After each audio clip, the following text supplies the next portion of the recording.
Welcome to Samba Samba. Enjoy the video. You begin by verifying carrier visual voicemail support and that you have Signal or Wi-Fi. This prevents server errors. Once done, open phone voicemail and look for the visual list. If nothing appears, toggle Wi-Fi and cellular briefly, then close the phone app.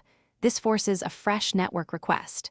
Make sure your voicemail password or carrier PIN is ready in case the carrier prompts you. These are the first actions to trigger the mailbox sync and reveal any initial error messages. Next, address account and network layers that commonly block voicemail. First, confirm voicemail password and carrier activation.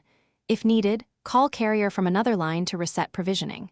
Then reset network settings. This clears stale carrier data and forces re-provisioning. Note this removes saved Wi-Fi passwords. Once restarted, open phone voicemail and set your greeting.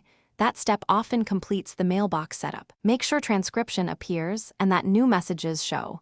If they don't, finish by validating end-to-end. Call your number and leave a test message, then refresh the voicemail screen.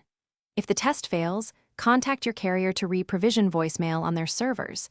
Tell them your iPhone model and iOS 16 version. As a fallback, use the carrier's dial-in voicemail interface to access messages. One key troubleshooting tip: if visual voicemail still won't load after provisioning, remove and reinsert the SIM, or try the SIM in another phone to isolate device versus account issues. Thanks for watching. Consider subscribing if we helped you.